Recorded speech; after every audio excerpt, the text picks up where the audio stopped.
शीटूच्या वतीने आपण ऑनलाईन व्याख्यानमाला आपण सुरू केलेली आहे।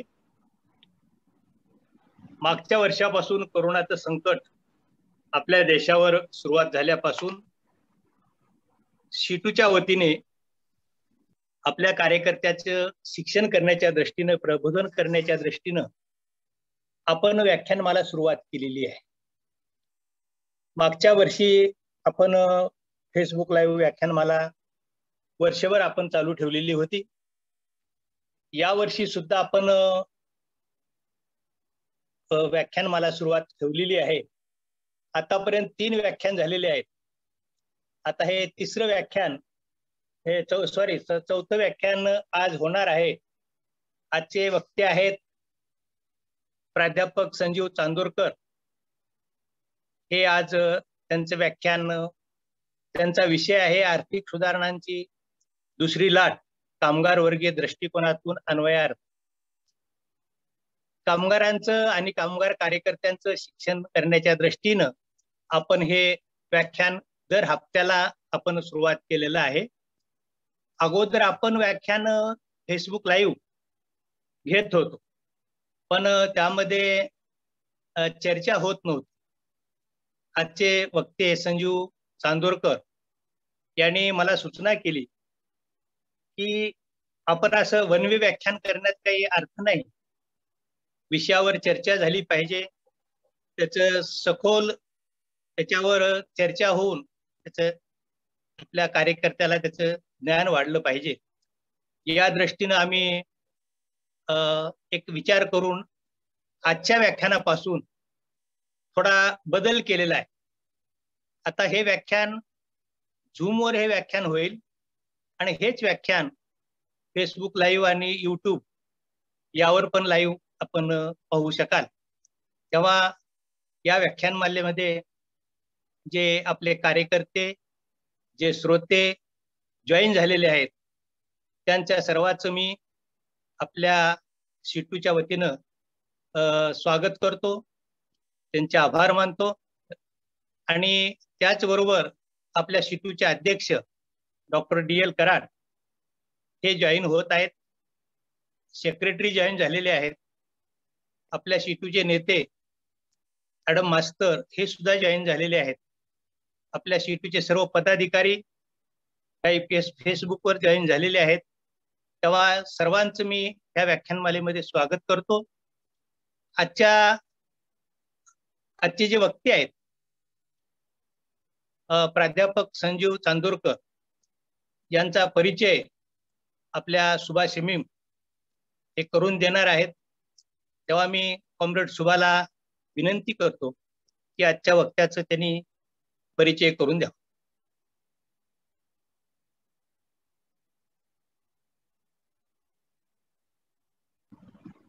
धन्यवाद कॉम्रेड अण्णा। आता आपण परिचय करून घेणार आहोत।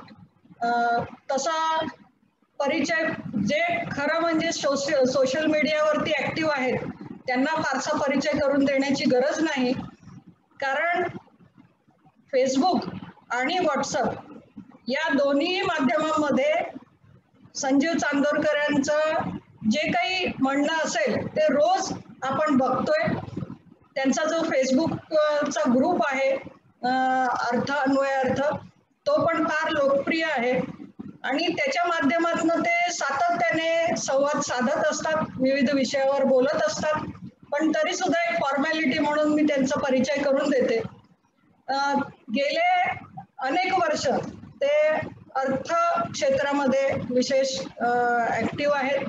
सुरुवातीला त्यांनी उद्योग क्षेत्रामध्ये काम केलेलं आहे। साधारणपणे आपल्याला असं दिसतं की डाव्या चळवळीतले जे लोक आहेत त्यांचा उद्योगाशी प्रत्यक्षतः काही संबंध येत नाही, परंतु डॉक्टर संजीव चांदोरकर यांनी प्रत्यक्ष उद्योग क्षेत्राशी डे टू डे काम करून त्याचा अनुभव घेतलेला आहे। त्यानंतर गेली 12 वर्ष ते TISS या प्रख्यात संस्थेमध्ये अध्यापन करतात आणि त्यांचा जो विषय आहे, विशेषतः ते विद्यार्थ्यांमध्ये लोकप्रिय तर आहेतच, पण त्यांचे जे विषय आहेत ते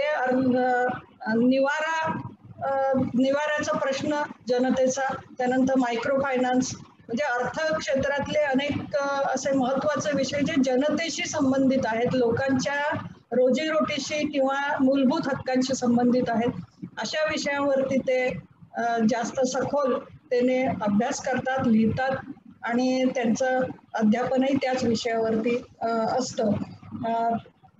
भूतकाळामध्ये गेलात तर आपल्याला दिसून येईल की संजीव चांदोरकर हे विद्यार्थी दशेपासूनच चळवळीमध्ये ओढले गेले आणि मला असं वाटतंय या वयोगटातले जे लोक आहेत साधारणपणे 77 किंवा इमर्जन्सीमध्ये, ते आपोआपच या अशा चळवळीमध्ये ओढले गेलेले असतात.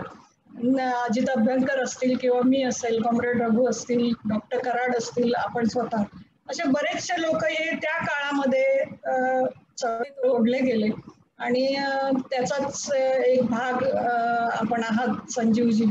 त्यामुळे आपण खूप जुने कॉम्रेड्स आहोत असं म्हणायला काही हरकत नाही.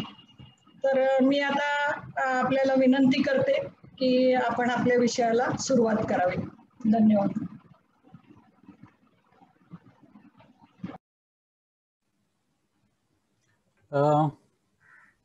कॉम्रेड अण्णा सावंत, कॉम्रेड शुभा आणि C2 महाराष्ट्र यांचे आभार. मला आज तुमच्याबरोबर संवाद साधण्याची संधी दिल्याबद्दल. खरं तर उद्याचा दिवस हा महाराष्ट्र दिन आणि कामगार दिन, मराठीत म्हणतात काय, सुवर्ण कांचन योग आणि दुग्ध शर्करा योग, अशा योगांपैकी एक तो 365 दिवसातला एक दिवस नेहमीच राहिलेला आहे. त्याच्या पूर्वसंध्येला आपण भेटतो करोनाच्या कृष्ण छायेखाली. जी कृष्ण छाया दररोज अजून गडद होत चाललेली आहे, आपल्याला सगळ्यांना जाणवत आहे. आणि ते दडपण फक्त मानसिक नाही आहे, तर अक्षरशः दररोज आपल्या नात्यातले, आपले मित्र, आपल्या ओळखीचे, प्रत्यक्ष अप्रत्यक्ष चळवळीतले कितीतरी कॉम्रेड्स, वेगवेगळ्या पक्ष संघटनांमध्ये काम करणारे, ह्यांच्या फक्त करोनाने बाधित झालेल्या बातम्या नाही तर मृत्यूच्या बातम्या आपल्यावरती येऊन आघात करतायत, रक्तबंबाळ करतायत. आणि अशा ह्या काळामध्ये आपण आज भेटतो आहोत. तरी देखील मी सर्वांना महाराष्ट्र दिन आणि कामगार दिनाच्या शुभेच्छा देत आहे.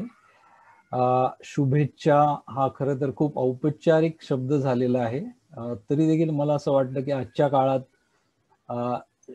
काळात शुभेच्छांची जेवढी गरज आहे तेवढी कदाचित पूर्वी कधीच नव्हती. त्याच्यामुळे चेहऱ्यावरती आशेचे भाव जागवत एकमेकाला शुभेच्छा देणं हे मला असं वाटतं आपलं खूप गरजेचं आहे. आजचा विषय जो आहे आपला, आर्थिक सुधारणांची दुसरी लाट आणि कामगार वर्गीय दृष्टिकोनातून त्याचे अन्वयार्थ, हे मी पुढच्या 45 मिनिटात मला दिली गेलेली आहेत. आयोजकांना आणि मला ऐकणाऱ्यांना थोडीशी विनंती की मी बरेच मुद्दे काढलेत, कदाचित 5-10 मिनिटं इकडे तिकडे झालं तर थोडं बेअर करा, बाकी काही नाही. करोनाचं अरिष्ट हे तांत्रिकदृष्ट्या आरोग्य क्षेत्रातलं अरिष्ट आहे, प्रश्नच नाही त्याच्याबद्दल. परंतु त्याच्याच एवढं गंभीर आणि त्याच्याही पेक्षा कदाचित, कारण ते अजून लांबणार आहे, ते अरिष्ट आहे आर्थिक अरिष्ट, अर्थव्यवस्थेतलं अरिष्ट.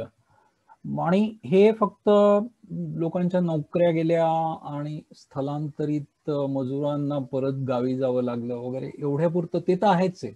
खूप शोकांतिक असं सगळं आपण बघतोय. आणि 14 महिने हा खूप मोठा काळ असतो कुठल्याही व्यक्तीच्या आणि समाजाच्या आणि देशाच्या आयुष्यामध्ये. एक थकावट आलेली आहे आपल्या सगळ्यांना, परंतु तरी देखील हे सगळं गोष्ट समजून घेणं खूप गरजेचं मला वाटतं. का ते मी बोलीनच. आर्थिक अरिष्टाचा मी जो उल्लेख केला त्याची मुळं परत आर्थिक धोरणांमध्ये आहेत. म्हणजे हे फक्त असं काहीतरी वावटळ आली आणि घरावरचे पत्रे उडून गेले एवढ्या पुरतं नाहीये. 2च उदाहरणं पुरेशी आहेत. आपण अनेक जण, C2 तर माझी एक्सटेंडेड फॅमिली आहे आणि आपण सगळेच जण शुभा म्हणाली तसे अनेक दशक ह्या सगळ्या ह्याच्यातून जात आहोत. अतिशय डोळसपणे ह्या सगळ्या गोष्टींकडे बघत आहोत. त्याच्यामुळे तुमच्यासाठी मी मांडत असलेले मुद्दे नवीन नाही आहेत. 2च उदाहरणं देईन की आर्थिक धोरणांचा आणि आत्ता जो काय आर्थिक हाहाकार उडाला आहे कोरोनाने उडवलेला, त्याची मुळं धोरणात्मक आहेत. एक उदाहरणार्थ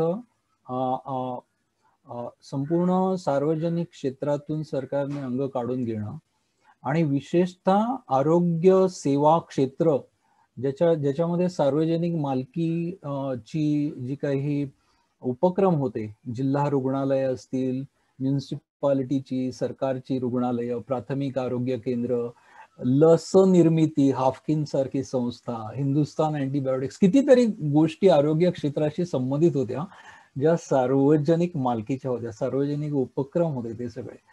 त्या सगळ्यांना हळूहळू हळूहळू कापत गेले 30-40 वर्षामध्ये सिस्टमॅटिकली त्यांचा रक्तपुरवठा बंद करत नेणं, त्यांच्या नाळा कापत घेणं, असं सगळं आज आपण त्याचे खूप मोठी किंमत आपले कोट्यावधी बांधव आज आज आज मोजत आहेत. त्याच्यामुळे धोरणं खूप महत्वाची असतात प्रत्येक ह्याला. दुसरा आर्थिक ह्याचा जो धोरणांचा मुद्दा आहे, जो आपल्या आर्थिक सुधारणांच्या टायटलशी निगडीत आहे, तो आहे ज्याला फिस्कल फंडामेंटलिझम असं इंग्लिशमध्ये म्हटलं जातं. म्हणजे अर्थसंकल्प कसा बनवायचा याची एक मूलतत्ववादी मांडणी गेली अनेक दशक केली गेली. त्याला इंग्लिशमध्ये फिस्कल फंडामेंटलिझम म्हणतात.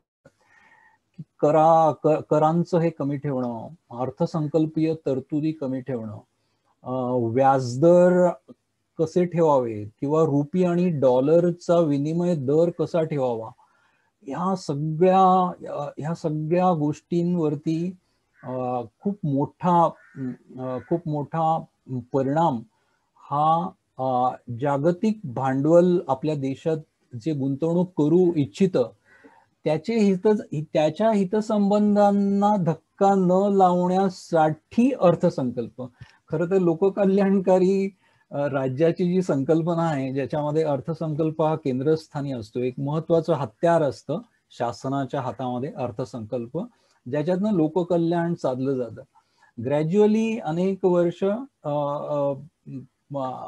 भांडवल, जागतिक भांडवलाला केंद्रस्थानी ठेवून अर्थसंकल्प बनवण्याचा घाट घातला गेला.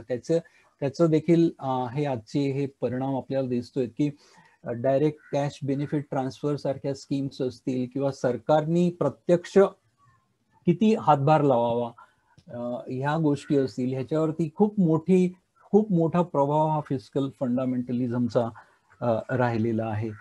त्याच्यामुळे आर्थिक धोरणं ही सातत्याने टेबलवरती आणली पाहिजेत कुठल्याही प्रश्नांचं विश्लेषण करताना, कारण अनेक गोष्टींची मुळं आपल्याला तिथपर्यंत जाऊन नेत असतात.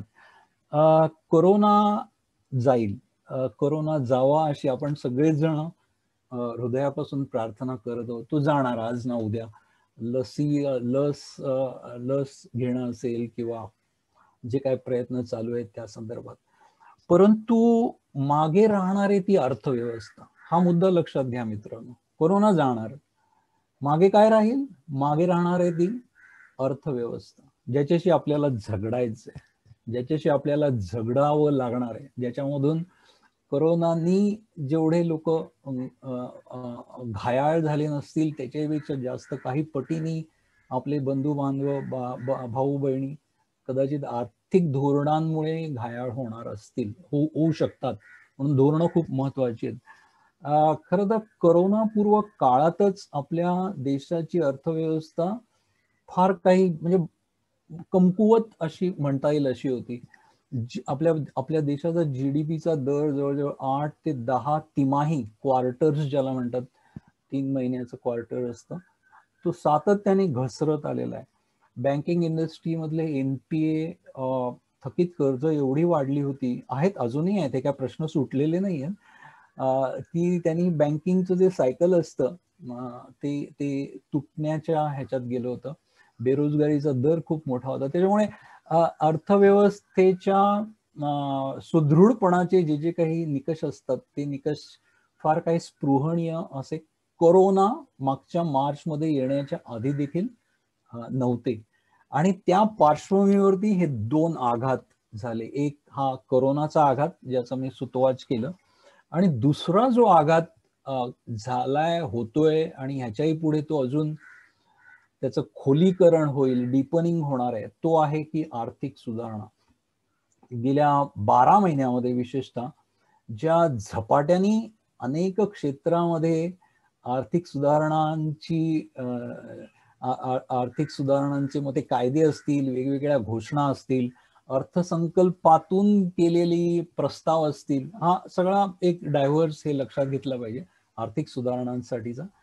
हे गेल्या 12 महिन्यात ज्या वेगाने ही दुसरी लाट आपल्या डोळ्यासमोर आपल्या अर्थव्यवस्थेवरती येते, ती मला असं वाटतं की खूप मोठा परिणाम ह्याच्या पुढे करेल, जो कदा आपला आजचा विषय आहे. आणि अनेकांच्या बोलण्यामध्ये असं येतं की अरे काय आत्ताच हे सगळं करायची काय गरज आहे, एवढं सगळं चालू आहे, कोरोना, सरकारचे प्राधान्यक्रम काय आहेत, काय बँकांचं खाजगीकरण आणि कन्सॉलिडेशन आणि शेती बिलं आणि शिक्षण नीती, ज्याचा मी उल्लेख हळूहळू करीन. काय 12 महिन्यातच करायची खरं गरज काय? मुद्दा संवेदनशीलतेचा नाहीये मित्रांनो, हे अतिशय वेल डॉक्युमेंटेड थिअरी आहे. दे से यूज द क्रायसिस, म्हणजे मूलभूत आर्थिक सुधारणा ज्या अपरिहार्यपणे पॉलिटिकली विवादास्पद असू शकतात, कारण त्यांनी तळ ढवळून निघतो आणि त्याला बऱ्यापैकी रेझिस्टन्स होणार असतो, विशेषतः आपल्यासारख्या देशामध्ये. फक्त 130 कोटींचा देश नाही, तर एवढी डायव्हर्सिटी आहे, एवढ्या प्रकारचे आर्थिक प्रश्न आहेत. तर न्यू लिबरल नव उदारमतवादी वादाच्या आर्थिक तत्वज्ञानाचं जे टेक्स्टबुक आहे त्याच्यामध्ये एक महत्वाचा थिअरम आहे की crisis is the best time. Okay, आर्थिक अरिष्ट सदृश परिस्थिती ज्यावेळी असते त्यावेळी, आणि हे भारताच्यासाठी लिहिले गेलेलं पुस्तक नाहीये, जगाच्या इतिहासात आणि विविध देशांच्या आर्थिक इतिहासामध्ये जरी नुसतं डोकावून बघितलं तर अनेक मूलभूत आर्थिक बदल किंवा धोरणात्मक बदल हे याचा मुहूर्त हा विविध प्रकारच्या अरिष्ठामध्ये साधला गेलेला आहे. हे मुद्दामून अधोरेखित केलं पाहिजे. आपल्या भारतात देखील मी ह्याला दुसरी लाट म्हणतो, पण पहिली लाट देखील अशाच एका अरिष्ट सदृश परिस्थितीत आणली होती 90च्या दशकामध्ये नरसिंहराव आणि मनमोहन सिंगाच्या सरकारने. मी आता तो आपला विषय नाहीये, पण जाखाऊ धोरणं, LPG, परकीय भांडवल, अनेक गोष्टी आपण सगळं ह्याच्यातून गेलेलो. WTO ही पहिली लाट त्या काळामध्ये होती जी अरिष्टाचा मुहूर्त साधूनच आणली गेली होती. त्या 90च्या पहिल्या काही वर्षानंतर आता जवळजवळ 25-28 वर्ष गेली असतील, आणि लक्षात घ्यायचा भाग असा आहे की त्या आर्थिक सुधारणांची जी दिशा होती ती कुठेही त्याला रिव्हर्सल म्हणता येईल, ती परत कधी फिरलेली नाहीये. बदलांचा वेग कमी जास्त झालेला आहे. ह्या 27-28 वर्षांच्या काळात गेले 7 वर्ष नरेंद्र मोदींच्या संपूर्ण ह्याच्याकडे मी येतोच आहे, कारण तो आजचा विषय आहे दुसऱ्या लाटेचा. पण त्याच्या आधीच्या काळात देखील विविध पक्ष किंवा त्यांच्या आघाड्या केंद्र सरकारमध्ये होत्या, विविध पंतप्रधान होऊन गेले, आणि ज्याला इन्क्रिमेंटल हे म्हणता येईल की छोट्या छोट्या ह्याच्यात बदल घडवत नेणं हे सातत्याने होत राहिलं 25 वर्षाच्या काळामध्ये. आणि ह्या गेल्या 7 वर्षाच्या आणि विशेषतः 12 महिन्याच्या ह्याच्यामध्ये भाजपच्या नरेंद्र मोदींच्या नेतृत्वाखाली भाजपच्या राज्यामध्ये दुसरी लाट आणली गेली आहे, येऊ घातलेली आहे. तर हा मला असं वाटतं की ह्या दुसऱ्या लाटेमध्ये आधी जे काही आर्थिक सुधारणा केल्या गेल्या त्यांचं खोलीकरण, डीपनिंग केलं जाऊ पाहत आहे. आणि ह्या गेल्या 25-28 वर्षात ज्या क्षेत्रांमध्ये आर्थिक सुधारणा, त्या सुधारणा हा खूप प्रोग्रेसिव्ह शब्द आहे म्हणून मी त्याला इन्व्हर्टेड कॉमामध्ये हे करतोय.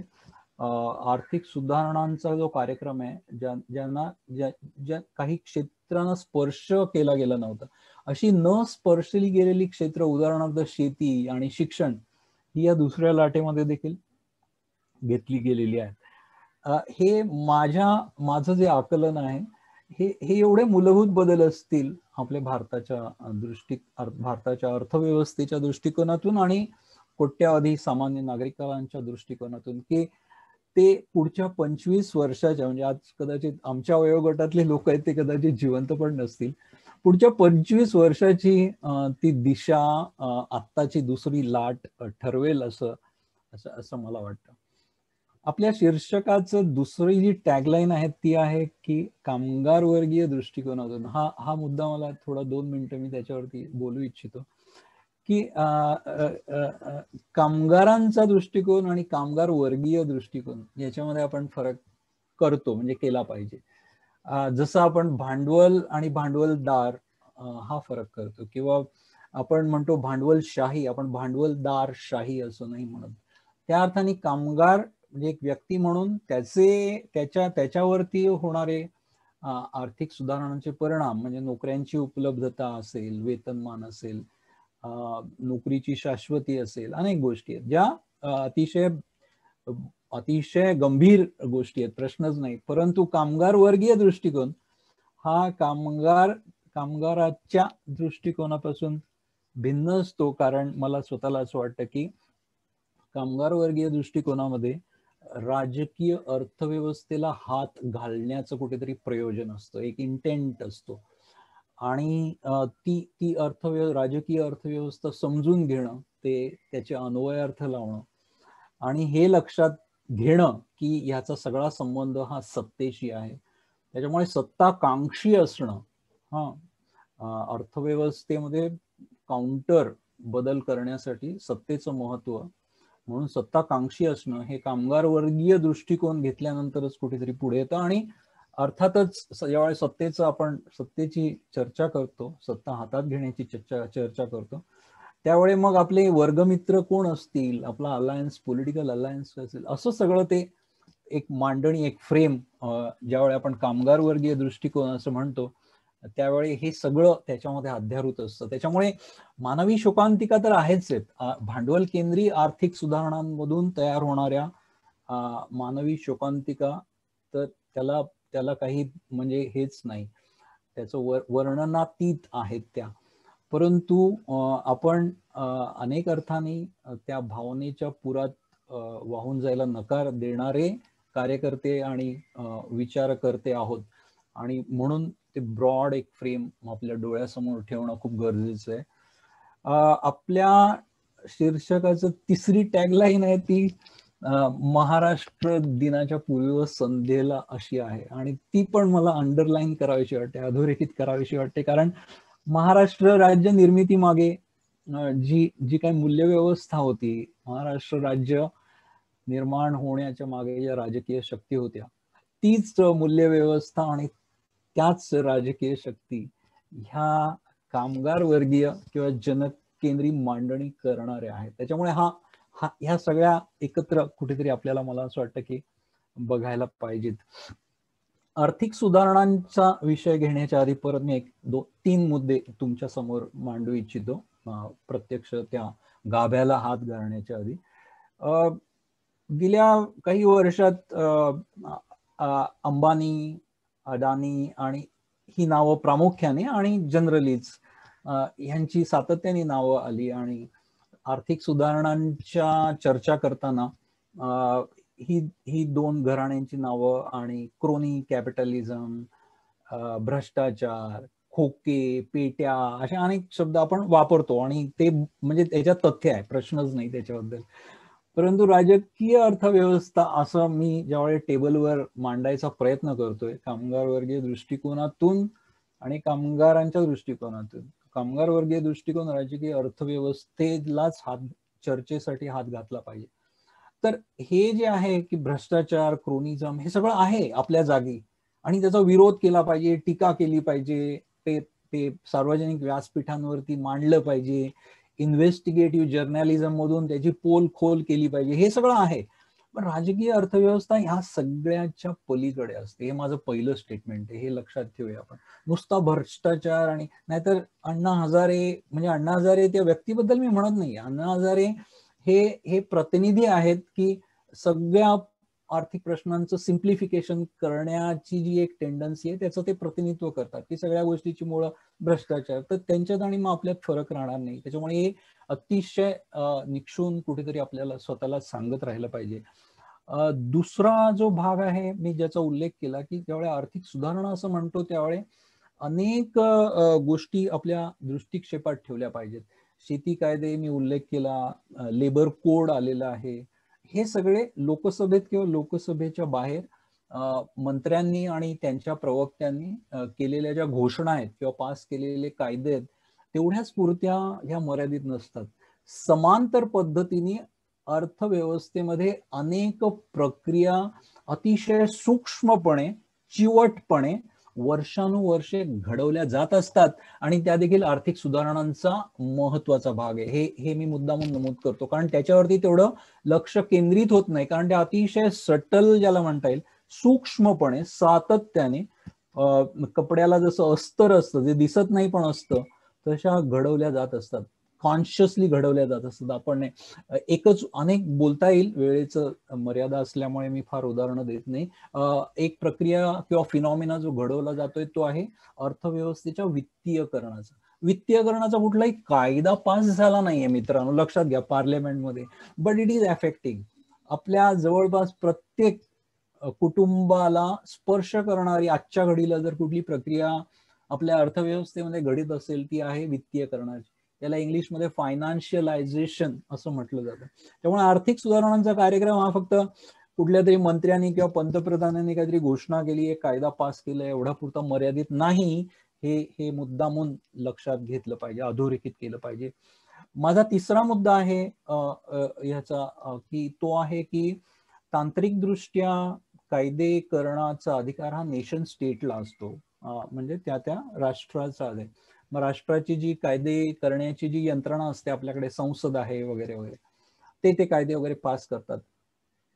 परंतु आजच्या नाही, गेल्या 40 वर्षाच्या जागतिकीकरणाचा जो अनुभव आहे की ज्या राष्ट्राची अर्थव्यवस्था अधिकाधिक प्रमाणात जागतिक भांडवलशाहीशी एक जीव getting integrated in the global economy असं ज्यावेळी सततची प्रक्रिया सुरू असते, त्यावेळी तांत्रिकदृष्ट्या आर्थिक धोरणांचे निर्णय हे जरी त्या राष्ट्रांनी आणि राष्ट्राच्या कायदे मंडळांनी घेतलेले असतील तरी त्याची मुळं आणि त्याच्या ढकल शक्ती त्या राष्ट्राच्या राजकीय सीमांच्या बाहेर असतात कुठेतरी. हे मुद्दा म्हणून नमूद करण्याची गरज आहे. आणि तो खरं तर माझा आजचा महत्वाचा हे आहे की आपण ज्यावेळी भारतातील आर्थिक सुधारणांचे अन्वय अर्थ असं ज्यावेळी म्हणतो, ते भारताच्या बाहेर जाऊन, काल्पनिक दृष्ट्या आपण भारताच्या बाहेर जाऊन भारताकडे असं तिकडनं बाहेरून इकडे बघायची कुठेतरी गरज तयार होते आणि त्या ह्याच्यातनच आपल्याला बघायला पाहिजे. आता मी जागतिक भांडवलशाही मध्ये घडणाऱ्या गोष्टी, घडणारे बदल आणि त्याचा भारताच्या अर्थव्यवस्थेमध्ये जे मोठे बदल घडू इच्छित आहेत त्याचा आणि त्याचा काय संबंध आहे, मी एक ढकल शक्ती हा शब्द वापरला किंवा जनरल जे काही फिनॉमिना असतात त्याचा संबंध आहे.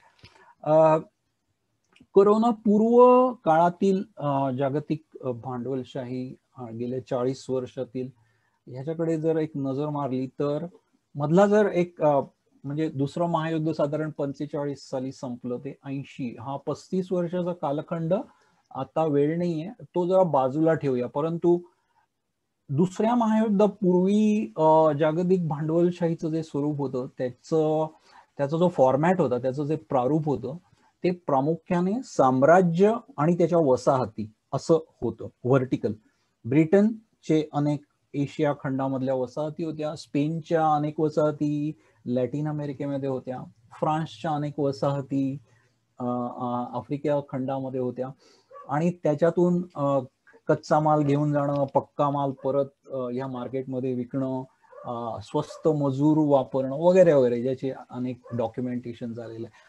संपूर्ण जागतिक भांडवलशाहीचा असा एक फॉर्मॅट होता. आणि त्यात महत्वाची गोष्ट होती, भांडवलशाहीचं जे व्हेइकल आहे, जे वाहन आहे, ते आहे कॉर्पोरेट. आपण सामान्य ह्याच्यामध्ये कंपन्या वगैरे म्हणतो, लीगल आणि हा त्याचा संबंध कॉर्पोरेट असं म्हणता येईल. एकच आहे कंपनी आणि कॉर्पोरेट, म्हणजे गोंधळ नको व्हायला म्हणून मी मुद्दामून हे करतोय. तर जागतिक भांडवलशाहीचं किंवा भांडवलशाहीचं व्हेइकल असतं कॉर्पोरेट कंपनी. दुसऱ्या महायुद्ध आधीच्या फॉर्मॅटमध्ये जागतिक भांडवलशाहीच्या ही कॉर्पोरेट्स हे विशिष्ट राष्ट्राचं कुंकू कपाळावरती लावून वावरत होत्या त्यांच्या देशामध्ये किंवा त्यांच्या वसाहतींमध्ये. 1980 नंतर, लक्षात घ्या, मी मधला 35 वर्षाचा काळ मुद्दा म्हणून बाजूला ठेवतोय. 80 नंतरचं संपूर्ण जागतिक भांडवलशाहीचं जे प्रारूप आहे त्याच्यामध्ये खूप मूलभूत बदल घडवले गेले आहेत. आणि कंपन्यांच्या जागी, कॉर्पोरेट्सच्या किंवा कंपन्या, राष्ट्रीय कंपन्यांच्या जागी बहुराष्ट्रीय कंपन्या या सेंट्रल स्टेजवरती आलेल्या आहेत. स्टेजच्या केंद्रस्थानी राष्ट्रीय कंपन्यांच्या ऐवजी बहुराष्ट्रीय कंपन्या आलेल्या आहेत गेल्या 40-80च्या दशकानंतर. दुसरा बदल 80च्या दशकानंतर आहे तो आहे वित्तीय भांडवलाचा. गेल्या 40 वर्षामध्ये वित्त भांडवल ज्या नावाने ओळखलं जातं त्यांना फंड्स म्हणतात. एवढ्या विविध प्रकारचे फंड्स तयार झालेले आहेत. Insurance, pension, investment banking, private equity, venture capital, hedge fund, sovereign wealth fund, नाना प्रकारचे फंड्स आहेत. या सगळ्या फंड्समध्ये एक भांडवल गोळा होत असतं. आणि हे फंड्स, ज्याला आपण औद्योगिक भांडवल म्हणतो, म्हणजे वित्त भांडवल आणि औद्योगिक भांडवल. औद्योगिक भांडवलामधली गुंतवणूक किंवा औद्योगिक वस्तुमाल आणि सेवांची निर्मिती करणारे जे उद्योग असतात त्यांच्यामधलं भांडवल मोठ्या प्रमाणावरती हे फंड्स घालतात. हा एक मोठा फरक झाला दुसऱ्या ह्याच्यानंतर. तिसरा जो फरक झालेला आहे की आपल्याला असं वाटतं की ही कंपनी ह्या कंपनीची स्पर्धक आहे आणि असतात देखील एका मर्यादेपर्यंत. पण दुसरा महत्वाचा फरक आहे तो आहे की हे प्रारूप परत सगळीकडे आपल्याला दिसेल की विशेषतः अमेरिकेमध्ये जी संपूर्ण जागतिक भांडवलशाहीची मक्का अशी राहिलेली आहे, तिथे घडणाऱ्या गोष्टींचे पडसाद अनेक आपल्यासारख्या देशांमध्ये सातत्याने घडत असतात. ते प्रारूप फॉलो केलं जातं. त्याच्यामुळे वित्त भांडवलाची खासियत आहे की त्यांनी एकाच क्षेत्रातल्या स्पर्धक कंपन्यांमध्ये त्यांची भागभांडवलाची मालकी स्थापित केली. हा खूप महत्वाचा फिनॉमिना आहे. त्यामुळे असं नाहीये की हा स्पर्धक क्ष वेगळा, य वेगळा आणि ते एकमेकात दे आर लॉकिंग हॉर्न्स आणि एकमेकाशी स्पर्धा करतायत वगैरे. त्यांचे मालक एकच आहेत. हे US मध्ये दिसतं आणि इव्हन आपल्या याच्यात पण तुम्ही जर बघितलं तर फ्लिपकार्ट आणि ई कॉमर्स मध्ये वगैरे जर बघितलं, फ्लिपकार्ट आहे किंवा आता रिलायन्स रिटेल मोठ्या प्रमाणावरती येते, अमेझॉन, ह्या सगळ्यांच्यामध्ये यू विल फाइंड की जपानची सॉफ्ट बँक एकाच ह्याच्यामध्ये, तिन्ही स्पर्धकांमध्ये एकच कोणतरी भाग भांडवलदार असतो. ह्या सगळ्या ह्याच्यामधला खूप मोठा परिणाम हा जागतिक भांडवलशाहीकडे आणि आता मी ज्या मुद्द्याकडे येतोय अदानी अंबानीच्या ह्याच्याकडे, की ह्या सगळ्यांचं जे आर्थिक तत्वज्ञान आहे ते तत्वज्ञान ज्याला मक्तेदार वित्त भांडवलशाही, मोनोपोली फायनान्स कॅपिटलिझम असं आत्ताच्या युगाचं वर्णन केलं जातं. Monopoly finance capitalism. आणि ते भारतामध्ये कुठेतरी सातत्याने हे होतंय की इथे भारतीय अर्थव्यवस्थेमध्ये मोठ्या प्रमाणावरती मोठ्या कंपन्या इमर्ज होत आहेत, विकसित होत आहेत. म्हणजे तुम्ही अनेक क्षेत्र घ्या, सिमेंट घ्या, टेलिकॉम घ्या, औषधं घ्या, विमानतळ घ्या, वीज निर्मिती घ्या किंवा ई कॉमर्स कंपन्या घ्या, पोलाद निर्मिती घ्या. 30 वर्षापूर्वी ह्या विविध क्षेत्रामध्ये 10, 15, 20 मोठ्या कंपन्या जर असतील तर त्यांचं कन्सॉलिडेशन होत आहे. आणि त्याच्या जागी आत्ताच असं नाही, 2021 नाही, मी ट्रेंड अनालिसिस करतोय, मी एक दिशा कुठली असेल त्याचं तुम्हाला भान आणून देण्याचा प्रयत्न करतोय. तर ज्या क्षेत्रामध्ये 15, 20, 25 अशा मोठ्या, त्याचं ते मोठेपणाची व्याख्या आपण काही करू शकतो की त्यांचा वार्षिक विक्री 100 कोटीच्या वर आहे, 500 कोटीच्या वर आहे, तो दुय्यम मुद्दा आहे. अशा मोठ्या संख्येच्या जागी कमी संख्येने काही मुठभर कंपन्यांच्या हातात पूर्णपणे टेलिकॉम, तर आपण सगळे दिवसभरातला खूप मोठा काळ आपण टेलिकॉम सर्व्हिसचे कन्झ्युमर्स आहोत. आता काय आहेत, फक्त 3 कंपन्या तुम्हाला माहिती आहे, एकेकाळी कितीतरी कंपन्या होत्या. एक साधं उदाहरण लक्षात ठेवूया. त्याच्यामुळे हा जो बदल जो घडतोय त्याचा संबंध जागतिक भांडवलशाहीच्या प्रारूपाशी आहे, त्यांच्या आर्थिक तत्वज्ञानाशी आहे. आणि त्यांचं तत्वज्ञान हे आहे की ज्या देशामध्ये त्यांना जायचंय गुंतवणुकीला, त्या देशामधली जी महत्वाची अर्थव्यवस्थेच्या गाभ्यातली क्षेत्र आहेत, त्या गाभ्यातल्या क्षेत्रांमध्ये मुठभर कंपन्याच राहतील हे ते बघतात. त्याचा संबंध अडानी आणि अंबानी, मी नावं मुद्दामून घेतोय कारण ती सारखी चर्चेत असतात म्हणून, फक्त ते दोघांपुरतं मर्यादित नाहीये, लक्षात घ्या. म्हणजे असं नाही की सगळा भारतीय अर्थव्यवस्था या दोघांच्या खिशात जाणार, असं कधी नसतं. म्हणजे मुद्दा हा आहे की मुठभर कंपन्यांच्या हातात त्या क्षेत्रातली जी काही हे असेल, मार्केट शेअर हा एक महत्वाचा इंडिकेटर असतो. तो मार्केट शेअर 80 ते 90% मार्केट शेअर हा 3, 4, 5 कंपन्यांच्या हातात जाणं हे जागतिक कॉर्पोरेट भांडवलशाहीचं उद्दिष्ट आहे. आणि भारतीय अर्थव्यवस्थेमध्ये त्यांना अधिक प्रमाणात यायचं असल्यामुळे ते ह्या टाईपचं कन्सॉलिडेशन करतायत. त्याच्यामुळे अदानी आणि अंबानी, आणि हे कसं करतात म्हणजे ते असं नाहीये की कुठली तरी अमेरिकन कंपनी आली आणि त्यांनी सगळा सिमेंट उद्योग हातात घेतला, असं ते होऊ शकत नाही. You will agree with me, कारण हे सगळे मोठे बदल हे अतिशय राजकीय दृष्ट्या संवेदनशील बदल आहेत. त्याच्यामुळे पूर्ण परकीय कंपनीनी एखादं क्षेत्र ताब्यात घेण्यातून राजकीय बॅकलॅश येऊ शकतो, हे एवढी अक्कल त्यांना असल्यामुळे ते त्या देशामध्ये असे कुठली उद्योग घराणी आहेत की ज्यांना आपण प्रमोट करू शकतो, ज्यांना आपण ते फ्रंट असतात, त्या देशातल्या ज्या कंपन्या असतात मोठ्या, त्या फ्रंट असतात आणि त्यांच्या मागे मोठ्या प्रमाणावरती जागतिक भांडवलशाही आपली शक्ती हे करत असतं. हा एक महत्वाचा मुद्दा आहे. त्याच्यातनं अदानी आणि अंबानीचा उदय आणि ते जे काय मसल्स ते मिळवत आहेत, कारण त्यांची असलेले राजकीय लागेबांधे, त्यांच्याकडे असलेला रिसोर्सफुलनेस, त्यांच्या प्रवर्तकांचा असलेला ट्रॅक रेकॉर्ड, आणि त्याच्यातले फॅक्टर असू शकतात.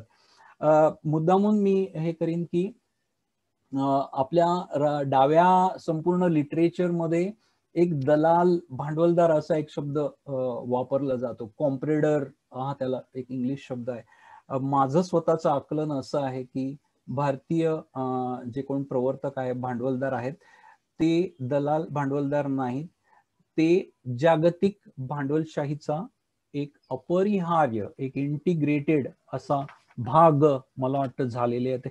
आणि हा मुद्दा मला असं वाटतं की खूप खूप मोठा महत्वाचा आहे. ज्यावेळी आपण जागतिक भांडवल असं ज्यावेळी म्हणत असतो, जागतिक भांडवलशाही, त्यामुळे भारतीय भांडवलशाही वेगळी आणि जागतिक भांडवलशाही वेगळी, आपला स्किन कलर वेगळा आहे, त्यांचा वेगळा आहे, असं नाहीये. म्हणजे जागतिक भांडवलशाहीमध्ये ब्राझिलियन कॅपिटलिस्ट आहेत, चायनीज कॅपिटलिस्ट आहेत, युरोपियन कॅपिटलिस्ट आहेत, साऊथ आफ्रिकन कॅपिटलिस्ट आहेत, आणि या सगळ्या देशांमध्ये देखील आपल्या टाईपच्याच प्रक्रिया, की काही 2, 4, 5, 10 जी काही घराणी असतील, 50 घ्या, परंतु त्याचं सूत्र लक्षात घ्या की त्या क्षेत्रामध्ये मुठभर मोठ्या उद्योगांच्या हातामध्ये हे सगळं जाणं हे खूप महत्वाचं आहे. आता मी जागतिक भांडवलशाही भारतीय अर्थव्यवस्थेकडे कसं बघते ह्याच्याकडे येतो.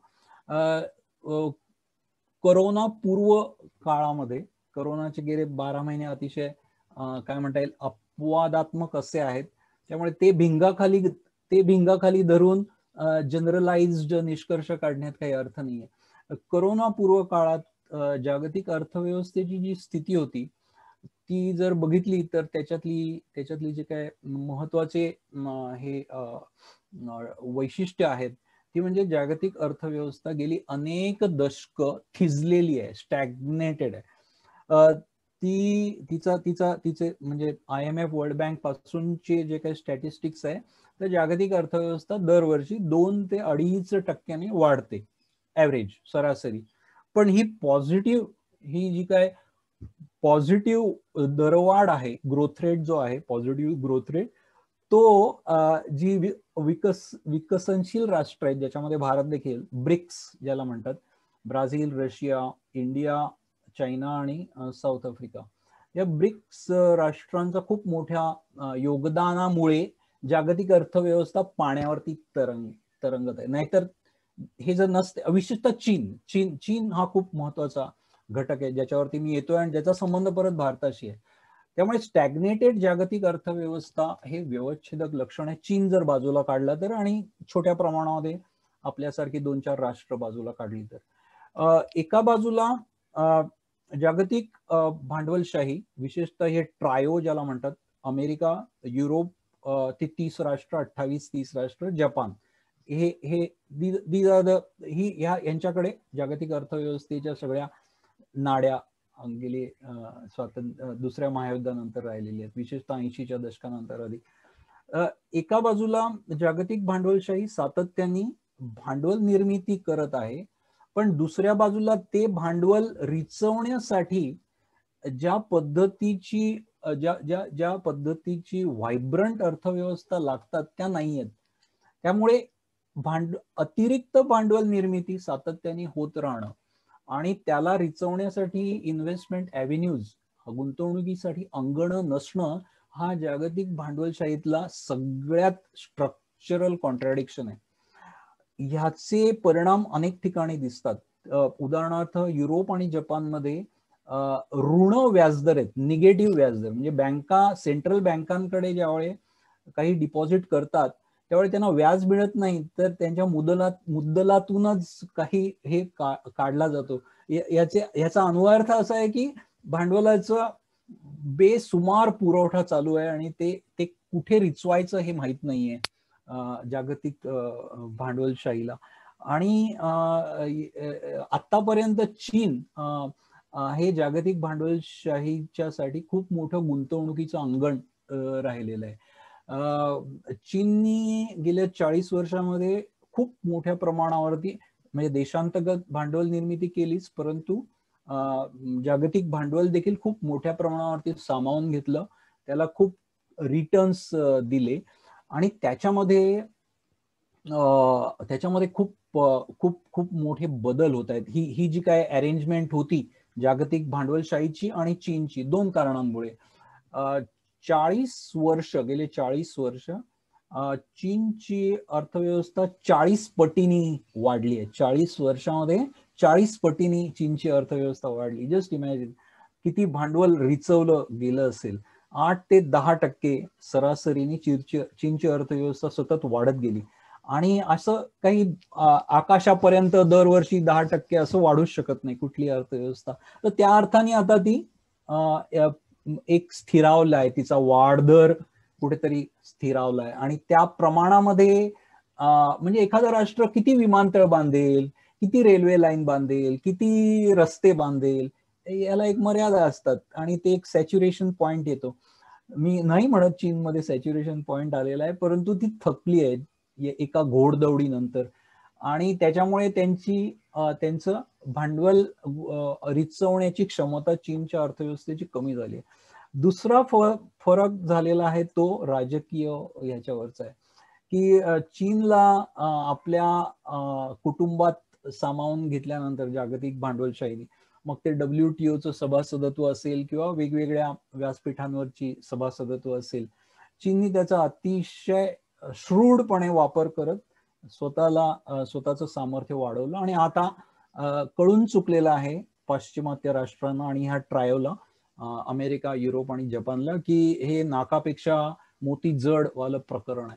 त्यामुळे राजकीय टेन्शन्स खूप मोठ्या प्रमाणावरती आले. ट्रम्प जरी आता हरलेले असले तरी ट्रम्पनी छेडलेलं चीन बरोबरचं व्यापार युद्ध हा त्यांची व्यक्तिगत ट्रिप नव्हती, हा अमेरिकेच्या राज्यकर्त्यांचा पॉलिसी निर्णय होता आणि त्याचं हे अजून आपल्याला दिसेल पुढच्या आयुष्यामध्ये.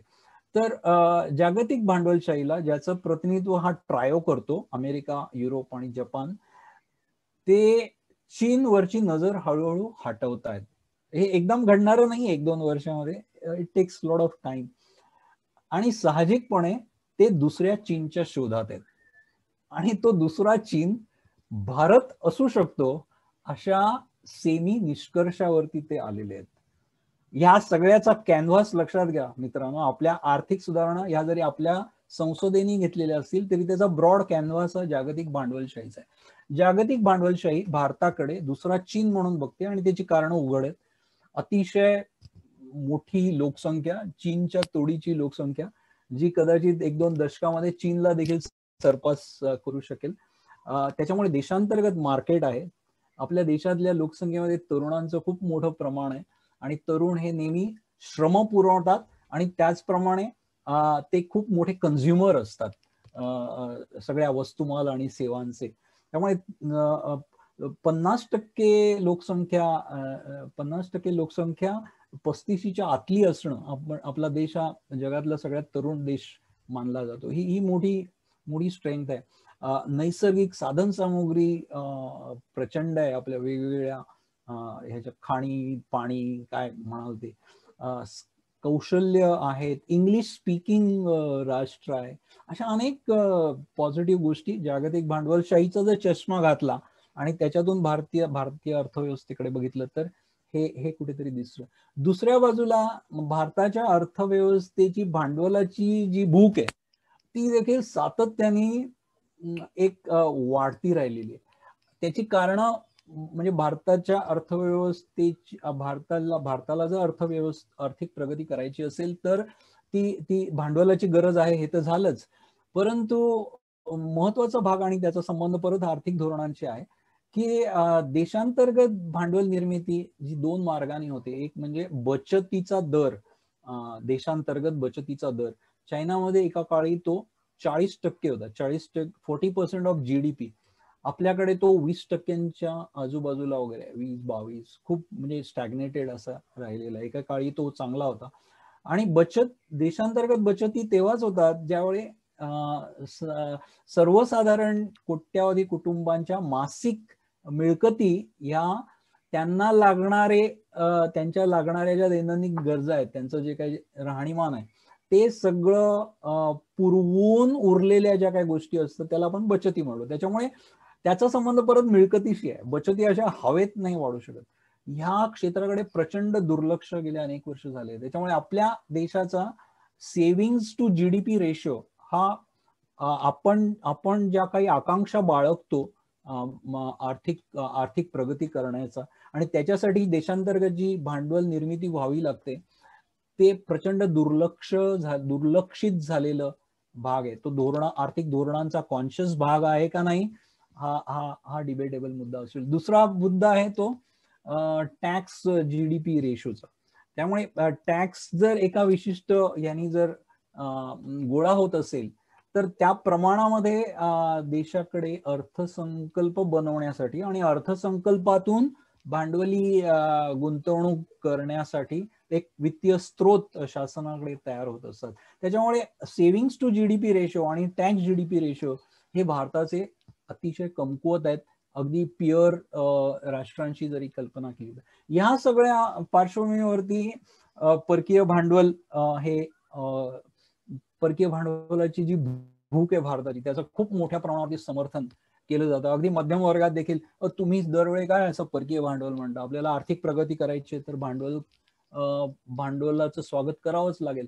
कोणी हे म्हणत नाही की देशांतर्गत भांडवल निर्मितीचं काय, म्हणजे त्याची साधनं जी आहेत establish, saving to GDP ratio आणि टॅक्स टू GDP रेशो, त्याच्यावरती कोणी बोलत नाही. सगळे आपल्या मध्यम वर्गातले लोक भांडवल पाहिजे हे जे काय सतत नॅरेटिव्ह जे बनलेलं आहे त्याचं सगळं एक लक्षात ठेवलं पाहिजे. थोडीशी आकडेवारी देतो मी की कोरोना पूर्व काळामध्ये एफडीआय ज्याला म्हणतात, म्हणजे दरवर्षी जागतिक जे भांडवल गुंतवणूक होते ते साधारण 1700 बिलियन असं होतं 2018-19 वगैरे असेल. आणि भारताचा त्याचा वाटा फक्त 50 बिलियन, म्हणजे जवळपास 3% राहिलेला आहे. लक्षात घ्या, भारतामध्ये कोरोना पूर्व काळातली भांडवली गुंतवणूक, जागतिक भांडवलाची गुंतवणूक ही जागतिक भांडवली गुंतवणुकीच्या फक्त 3% राहिलेली आहे. ती वाढवणं चीन आता स्टॅग्नेट झालेला असल्यामुळे आणि जागतिक भांडवल भारताकडे दुसरा चीन या अपेक्षेने बघत असल्यामुळे हे 3% कसे वाढवायचे ह्या सगळी पूर्व पीठिका ही आपल्याला लक्षात घ्यायला पाहिजे. आता मी सुधारणांच्या ह्याच्याकडे येतोय की काय ह्या सगळ्यामध्ये मी सुधारणांचा पण स्पर्श केलेला आहे, पण आता अधिक कॉन्क्रीट गेल्या काही काळातल्या सुधारणा आणि त्याची ढकलशक्ती जागतिक भांडवलशाही कशी असू शकते ह्याच्याकडे मी तुमचं लक्ष वेधतोय. जागतिक भांडवल एखाद्या देशामध्ये ज्यावेळी प्रवेश करू इच्छितं त्यावेळी ते काय बघत असेल, त्याचे निकष काय असतील, कुठल्या देशामध्ये जायचं आणि त्याच्या अपेक्षा काय असतील, आर्थिक आणि कायद्यात करणाऱ्या सुधारणा. पहिली गोष्ट, जागतिक कुठलाही गुंतवणूकदार हा ह्याची देखील तयारी करतो की उद्या कमी जास्त काही झालं, माझी गुंतवणूक फेल गेली किंवा मला त्यातनं पाय काढायचा आहे काही कारणामुळे, दरवेळी फेल गेली असं काही नाही. सिटी बँकचं आपण बघितलं, अनेक दशकं ती भारतामध्ये होती, पण they have decided to exit India. त्याचा संबंध त्यांच्या ग्लोबल कॉर्पोरेट स्ट्रॅटेजीशी कुठेतरी असतो, अनेक कारणं असू शकतात. त्यामुळे गुंतवणूकदार नेहमी निर्गुंतवणुकीसाठी कुठले दरवाजे उघडे आहेत त्याचा देखील अंदाज घेत असतो. त्याला हे आवडत नाही की मी एकदा गेलो की तो न फिरता येणारा दरवाजा, एकमार्गी दरवाजा तो असेल आणि गेलो म्हणजे I will get locked in that country, हे त्यांच्या संपूर्ण ह्याच्यात कुठेही बसत नाही. त्याच्यामुळे जर तुम्ही बघितलं तर भांडवलाच्या निर्गुंतवणुकीचे जे मार्ग आहेत एस्टॅब्लिश कॅपिटलिझम मध्ये, ते भारतीय आर्थिक सुधारणांचा एक महत्वाचा अजेंडा राहिलेला आहे. उदाहरणार्थ स्टॉक मार्केटमधून मोठ्या प्रमाणावरती निर्गुंतवणूक होत असते. परकीय भांडवल कधीही just press of the button, कॉम्प्युटरच्या कीबोर्डाचं बटन दाबून मिलियन्स ऑफ डॉलर्स एका क्षणामध्ये एका देशाच्या सीमा उल्लंघून दुसऱ्या देशात जात असतात. सो निर्गुंतवणुकीसाठी स्टॉक मार्केट ही खूप महत्वाचा एक मार्ग असतो निर्गुंतवणुकीचा. त्यामुळे भारतातल्या स्टॉक मार्केटचे सगळे रिफॉर्म्स आणि त्यांना जागतिक म्हणजे अगदी न्यूयॉर्क स्टॉक एक्सचेंज आणि वॉल स्ट्रीट पासून जे काही पॅरामीटर्स आहेत त्याच्यात बसणारी स्टॉक एक्सचेंज आणि कमॉडिटी मार्केट्स भारतामध्ये तयार झालेली आहेत, ज्याचा संबंध मगाशी म्हटलं त्याप्रमाणे निर्गुंतवणुकीशी आहे. दुसरा निर्गुंतवणुकीचा जो हे आहे तो आहे की ज्याला बँक्रप्सी कोड म्हणतात. म्हणजे एखादी कंपनी समजा बंद पडली किंवा ती तोट्यात गेली आणि तिला दिवाळखोरी जाहीर करायची असेल तर जागतिक भांडवलशाही त्याच्याकडे काहीतरी खूप मोठा क्राईम केलाय वगैरे असं बघत नाही. त्यांना वाटतं हे it's a normal thing. Bankruptcy हा पूर्ण कॅपिटलिझम मधला एक नॉर्मल हे आहे अशी तत्वज्ञान आहे. त्याच्यामुळे गेल्या काही वर्षातले जर रिफॉर्म्स बघितले, आर्थिक सुधारणा जर बघितल्या तर इंडियन बँक्रप्सी कोड आहे, NCLT आहे, नॅशनल कंपनी लॉ ट्रिब्युनल, किंवा ऍसेट रिकन्स्ट्रक्शन कंपन्या आहेत, ह्या सगळ्या गेल्या काही वर्षात त्यांना एवढं फास्ट ट्रॅक त्यांचं इम्प्लिमेंटेशन चालू आहे. त्याचा संबंध ज्या कंपन्या इथे येतील, गुंतवणूक करतील, म्हणजे अस्तित्वात असलेल्या कंपन्या देखील, काय दरवेळी नवीन कंपन्याच येणार असं नाही, तर त्यांना एक्झिट रूट हे देणं हा त्याच्यातला दुसरा निर्गुंतवणुकीचा दुसरा मार्ग आहे. पहिला स्टॉक मार्केट, दुसरा हा आहे. तिसरा जो मार्ग आहे त्याला मर्जर्स आणि ऍक्विजिशन्स म्हणतात. म्हणजे कंपन्या परस्परांमध्ये विलीन होणं, एका कंपनीने दुसरी कंपनी विकत घेणं, एका प्रमोटरनी आपल्या अखत्यारीतली एक कंपनी दुसऱ्या प्रमोटरला विकणं, ही एक मोठी ऍक्टिव्हिटी असलेली आहे, ज्याच्यातनं देखील तो गुंतवणूकदार, आधीचा ओरिजिनल गुंतवणूकदार आपलं भांडवल काढून घेत असतो. त्याच्यामुळे गुंतवणुकीसाठी निर्गुंतवणुकीचे मार्ग अतिशय मोकळे असणं ही प्राथमिक गरज असते, ही पुरवठ असते. आणि हे आर्थिक सुधारणांच्या कार्यक्रमामध्ये हे 3 ज्या काही गोष्टी आहेत त्या सातत्याने घडत आलेल्या आहेत असं आपल्याला दिसेल. दुसरा जो हे आहे जागतिक भांडवल भारतीय अर्थव्यवस्थेकडे कसं बघतं, त्याचा संबंध कामगार कायद्यांशी आहे. भांडवलाला कामगार आपल्या संपूर्ण प्लान मध्ये त्यांनी फक्त त्याचं कमोडिफिकेशन करणं, त्यांनी येणं, श्रम विकणं, त्याचा जो काय मोबदला ठरलेला असेल तो घेऊन जाणं, बाकी तुझी नोकरीवरून मी तुला का काढला किंवा अमुक सोयी का दिल्या नाहीत, किंवा तू एकटा नाही भांडू शकत तर तू ऑर्गनाइज होऊन ट्रेड युनियन मार्फत भांडू न शकणं. त्यामुळे भांडवलाला लेबर हा नेहमी एक मोठ्या प्रमाणावरती असा मधल्या आपल्या संपूर्ण त्यांच्या प्लान मध्ये एक स्टम्बलिंग ब्लॉक असं सातत्याने वाटत आलेला आहे, ज्याचा सगळा इतिहास अनेक दशकांचा जगभरातला इतिहास आहे. भांडवलाला जर डोळ्यामध्ये काय खुपत असेल तर तो कामगार खुपतो, आणि साहजिक त्याची जी व्यासपीठ आहे ट्रेड युनियन सारखी ती खुपतात. त्यामुळे त्यांचे दात काढणं, त्यांचं हे कमी करणं, ह्याच्यातनं लेबर कोड, आता वेळ नाहीये त्या सगळ्याच्याकडे यायचा आणि माझा तेवढा अभ्यास नाहीये कायद्याचा. त्यामुळे सगळे रिफॉर्म्स हे भांडवलाला स्मूथ सेलिंग करण्यासाठी लेबरच्या संदर्भातले आहेत.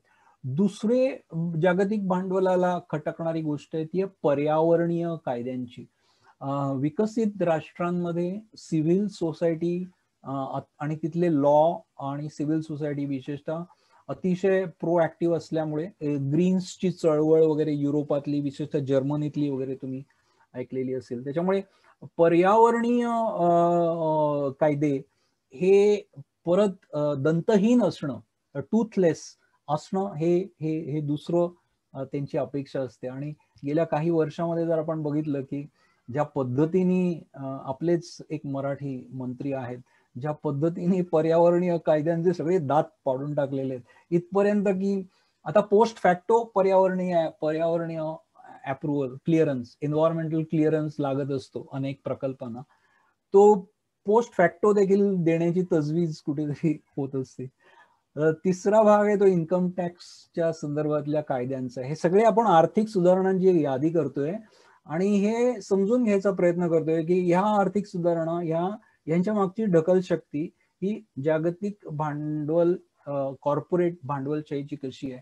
आणि लेट मी रिपीट, मला माफ करा, मी ते परत बोलतोय, जागतिक भांडवलशाही आणि भारतीय कॉर्पोरेट भांडवलशाही वेगळी नाही.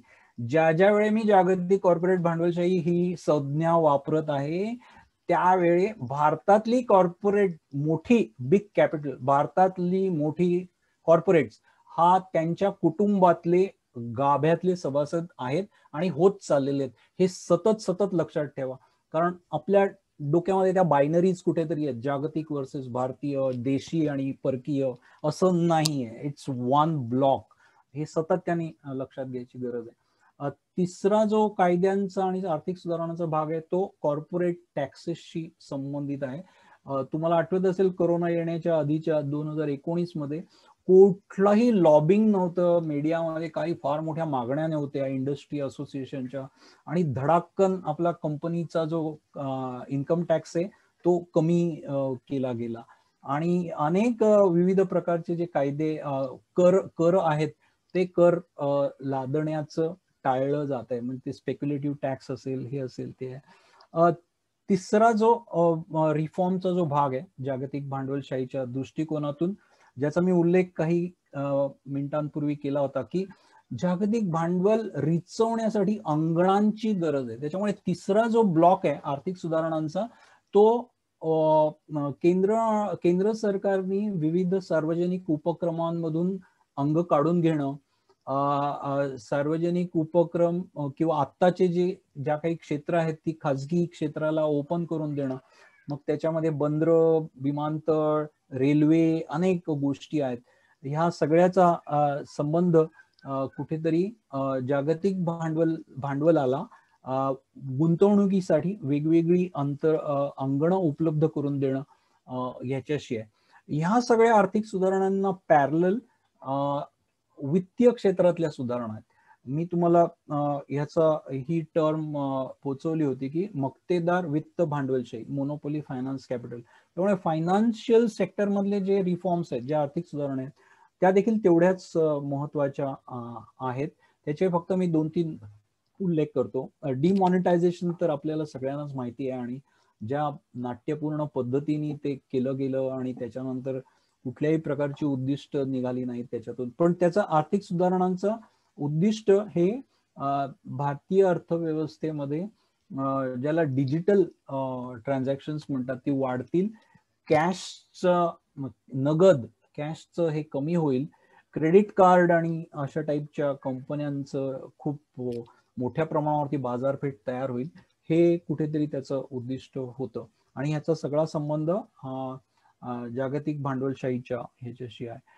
दुसरा जो आहे संबंध तो आहे बँकिंग आणि विमा क्षेत्रामध्ये सुरू असलेलं कन्सॉलिडेशन. म्हणजे सार्वजनिक बँकांना एकमेकात विलीन करणं आणि त्या मोठ्या करणं, LICचा IPO असेल, ह्या सगळ्या ह्याच्यामधून बँकिंग आणि विमा क्षेत्र हे ज्याला डेव्हलपमेंटल रोल म्हणतात, म्हणजे बँकिंग आणि विमा क्षेत्राचा अर्थव्यवस्थेमध्ये एक विकासात्मक असा भूमिका राहिलेली आहे. त्या डेव्हलपमेंटल रोलच्या ऐवजी they will operate on commercial principles, they will not operate on developmental principles, अशी एक लाईन सातत्याने आर्थिक सुधारणांची पुढे येते. आणि त्याचा संबंध आपल्या सगळ्या ह्याच्याशी आहे. तिसऱ्याचा मी उल्लेख केला वित्तीयकरणाचा. त्याचा अन्वयार्थ असा आहे की तुम्ही कुठलंही आज सामान्य माणसाच्या दैनंदिन प्रश्न घ्या, त्या प्रत्येक प्रश्नाला एक वित्तीय प्रॉडक्ट तयार केलं गेलं जाते. आरोग्य सेवा घ्यायची आहे तर तुम्हाला हेल्थ इन्शुरन्स घ्यायला सांगितलं जातोय. शेतकऱ्यांच्या पिकाच्या संदर्भातली जी अनिश्चितता आणि जोखीम आहे त्याच्यासाठी पीक विमा दिला जातोय. घरांच्या साठीचं हाऊसिंग लोन तर आपल्याला माहितीच आहे. मुलांना तुम्हाला शिकवायचं असेल तर एज्युकेशन लोन आहे. अकाली मृत्यू असेल तर मायक्रो इन्शुरन्स इन्शुरन्स आहे. म्हातारपणीच्या तुमच्या मिळकतीच्यासाठी पेन्शन आणि मायक्रो पेन्शन.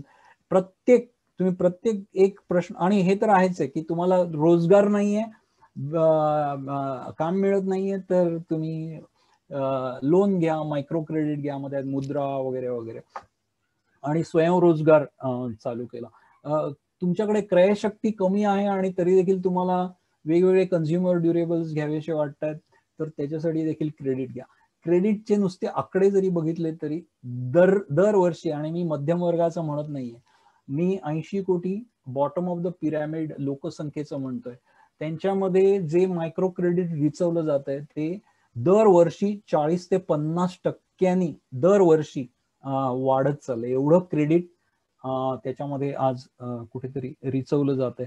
त्याच्यामुळे ह्या सगळ्या पार्श्वभूमीवरती ज्यावेळी आपण कामगार वर्गीय दृष्टिकोन असं ज्यावेळी म्हणतो त्यावेळी हे लक्षात घेतलं पाहिजे की कामगार वर्गीय दृष्टिकोन किंवा कामगारांच्या हितसंबंधांची चर्चा करताना फक्त कामगार कायद्यांचा संबंध नाहीये. शेतीचं उदाहरण घेऊया की शेती कायद्यामधून जर शेती क्षेत्रामध्ये ज्या पद्धतीची सगळा तळ जर ढवळून निघाला पुढच्या काही वर्षांमध्ये तर शेतीवरती अवलंबून असणारे अनेक हात हे कामगार त्यांचं रूपांतर कामगारामध्ये होणार आहे. आणि त्याचं प्रेशर ज्याला आपण रिझर्व्ह आर्मी म्हणतो त्याच्यामध्ये ती रिझर्व्ह आर्मी खूप मोठ्या प्रमाणावरती इन्फ्लेट होईल, ती मोठ्या प्रमाणावरती फुगणार आहे. त्याचा संबंध आत्ता जे कामगार वर्गात आहेत त्यांच्या वेतनमानावरती होणार. त्याच्यामुळे शेती क्षेत्र असं वेगळं नाहीये. We have to connect dots. वेगवेगळ्या आर्थिक सुधारणा ह्या एकमेकावरती सांधलेल्या असतात आणि त्यांचे अन्वयार्थ मला असं वाटतं की समजून घेणं हे खूप गरजेचं आहे. मी आता माझ्या शेवटच्या मुद्द्याकडे येतोय की कामगार वर्गीय, आपण म्हणालो कामगार वर्गीय दृष्टिकोन हा फक्त रोजी रोटी वेतनमान एवढ्या पुरता मर्यादित असू शकत नाही. तो राजकीय अर्थव्यवस्थेला हात घालू इच्छितो. त्याचा संबंध सत्ता कारणाशी आहे. आणि आजच्या कॉन्टेक्स्ट मध्ये जर बोलायचं झालं, आपल्या देशाच्या संदर्भात जर बोलायचं झालं, तर आपल्या देशामध्ये फक्त ह्या आर्थिक सुधारणांचाच कार्यक्रम राबवला जातोय असं नाही, तर ज्याला प्रतिगामी संकुचित धर्मांध शक्तींचा सामाजिक आणि राजकीय अजेंडा देखील राबवला जातोय. आणि त्याचा संबंध कामगार वर्गाच्या ताकदीशी किंवा खच्चीकरणाशी देखील आहे. मी तुम्हाला काय सांगणार, तुम्ही सगळेच दररोज त्याच्यामध्ये ते सगळं झेलत असता, त्याच्यामुळे मी वेगळं काही सांगणार नाही. आणि हा फिनॉमिना जो आहे हा जगात अनेक ठिकाणी होतोय. बायडन जिंकले आणि ट्रम्प जरी हरले असले तरी लक्षात घ्या की आता नोव्हेंबरमध्ये झालेल्या निवडणुकांमध्ये बायडनना मिळालेली मतं आणि ट्रम्पना मिळालेल्या मतांमध्ये फारसा फरक नाही. हे चांगलं झालं. मी स्वतः आणि आपण सगळे त्याचं स्वागत करतो. बायडन अमेरिकेचे राष्ट्राध्यक्ष बनणं आणि ट्रम्प जाणं, जे अतिशय उघडे नागडेपणाने ज्या पद्धतीचं त्यांचं संपूर्ण गौरववर्णीय असं सगळं एक रेसिस्ट असं सगळं जो हे होता, त्याला कुठेतरी लगाम घालण्याची अमेरिकेलाच नाही तर जगाला गरज होती. पण मुद्दा हा नाहीये. मुद्दा आहे की ट्रम्प ज्या प्रवृत्तींचं, ज्या राजकीय तत्वज्ञानाचं प्रतिनिधित्व करतात, त्यांचे पाठीराखे अमेरिकेत अजूनही तेवढेच आहेत. आणि गेल्या 4-5 महिन्यातले जे रिपोर्ट्स आहेत की ते अजून वाढतील अशी शक्यता आहे. हा झाला अमेरिकेचा भाग. युरोपामध्ये फ्रान्स, इटाली, जर्मनी ह्या अनेक राष्ट्रांमध्ये फॅसिस्ट, स्वतःला फॅसिस्ट अगदी उघडे नागडेप्रमाणे वंशवादी, स्वतःला वंशवादी हे म्हणणाऱ्या, कुठल्याही त्याची तमा न बाळगणाऱ्या शक्ती गेल्या 10-20 वर्षामध्ये, ब्राझीलचं उदाहरण आहे जिथे 14 वर्ष लुला आणि यांनी राज्य केलं वर्कर्स पार्टीनी, तिथे बॉल्सोनारोनी येणं, फिलिपाईन्स, तुर्की, अनेक अशी ज्यांचं नाव घेता येईल तिथे. याचा परत संबंध जागतिक भांडवलशाहीच्या ह्याच्याशी आहे की म्हणजे हे तपासण्याची गरज आहे की विविध राष्ट्रांमध्ये उभारत असलेल्या फॅसिस्ट, वंशवादी, संकुचित शक्ती आणि जागतिक भांडवलशाही मधले जे प्रश्न आहेत, जे क्रायसिस आहेत, त्याचा नक्की काय संबंध आहे याच्यावरती सातत्याने चर्चा घडवल्या जाण्याची गरज आहे आणि त्याचे अन्वयार्थ लावण्याची गरज आहे. त्याच्यामुळे आर्थिक सुधारणा या फक्त आर्थिक सुधारणांचे अन्वयार्थ असं एका आपण कंपार्टमेंटमध्ये नाही करू शकत. त्याचे धागेदोरे सामाजिक आणि राजकीय ह्याच्या अन्वयार्थ लावण्यापर्यंत जाऊन भिडतात. माझा शेवटचा मुद्दा आहे, सगळ्या C2 चे सभासद आणि ते ज्याचं प्रतिनिधित्व करतात त्या देशातल्या कामगार वर्गीय व्यासपीठांना, की आजच्या घडीला खूप मोठी आव्हानं आहेत, नुसती आर्थिक नाही तर सामाजिक आणि राजकीय. आणि तिथे अतिशय व्यापक आघाड्यांच्या पातळीवरती मला असं वाटतं की विचार केला पाहिजे आणि त्या दृष्टीने संपूर्ण स्ट्रॅटेजी ठेवली पाहिजे. आपण नेहमीच याची मांडणी करत आलेलो आहोत. शेतकरी कामगारांचे आघाड्या असतील, परंतु त्याच्याही पलीकडे ज्याला आपण परंपरागत वर्गमित्र असं नाहीये आपल्या डाव्या मांडणीमध्ये. उदाहरणार्थ छोटे उद्योगधंदे हे त्या अर्थाने आपल्या व्यापक आघाडीचे हे नव्हते. त्यांना कसं हे करता येईल, त्याची वैचारिक फ्रेम काय असेल, तरुणांना, विशेषतः तरुण आणि स्त्रिया, मी स्वतः तरुणांच्या जो काही संपर्कात असतो माझ्या कॉलेजच्या थ्रू वगैरे, तर तरुणांच्या आकांक्षा आणि स्त्रियांच्या आकांक्षा विशेषतः हे धार्मिक फॅसिस्टचं जे काही फ्रेम आहे, त्यांची जी काही मांडणी आहे, त्याला बायोलॉजिकल आव्हान कोण देऊ शकतं? बायोलॉजिकल, वैचारिक तर पुढचा भाग राहिला, तर ते आहे तारुण्य आणि ते आहे स्त्रियांचे स्वप्न.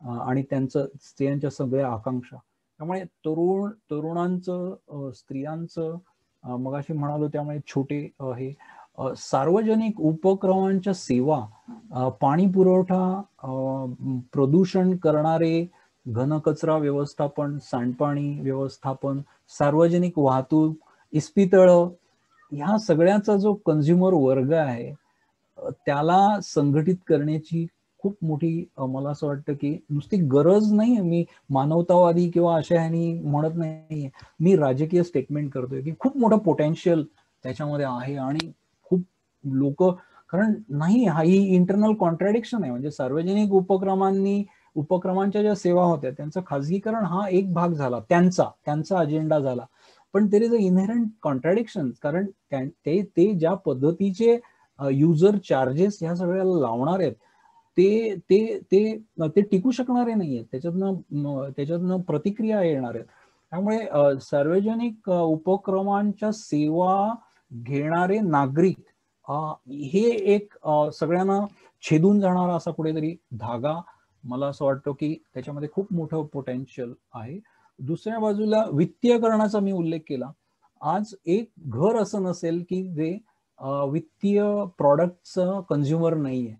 मग ते ATM असू दे, बँकिंग सेवा असू दे, इन्शुरन्स, पेन्शन्स, मगाशी म्हटलं त्याप्रमाणे अनेक. त्याच्यामुळे भांडवलशाही, जागतिक भांडवलशाही आपला अजेंडा राबवते आहे, परंतु त्याच्याच जोडीला दुसरं पण काहीतरी उभं राहत आहे. ह्या सगळ्या गोष्टीकडे मला असं वाटतं की आपण लक्ष दिलं पाहिजे. आणि मला असं वाटतं की जागतिक कॉर्पोरेट भांडवलशाहीनी ज्या पद्धतीने, शिस्तबद्ध पद्धतीने कामगार, विशेषतः कामगार, ट्रेड युनियन आणि याची मला जाणीव आहे, ज्या पद्धतीचं खच्चीकरण करण्याचा हे केलेलं आहे, गेले 30 वर्ष अजेंडा राबवला गेलेला आहे. मला स्वतःला असं वाटतं की त्याच्यावरती हे नक्कीच मात केली जाईल येत्या काही काळामध्ये. आणि ते फक्त आपल्या सब्जेक्टिव्ह इच्छाशक्तीचा म्हणून भाग म्हणत नाही, तर ऑब्जेक्टिव्ह गरज तयार होते. म्हणजे बँगलोर मधले IT प्रोफेशनल्स जे स्वतःला मध्यमवर्गीय आणि कुठेही ब्लू कॉलर न म्हणवणारे ट्रेड युनियन काढतात आणि C2 कडे आमचं ट्रेड युनियन चालवा म्हणून येतात, ह्याचे अन्वयार्थ लावण्याची गरज आहे.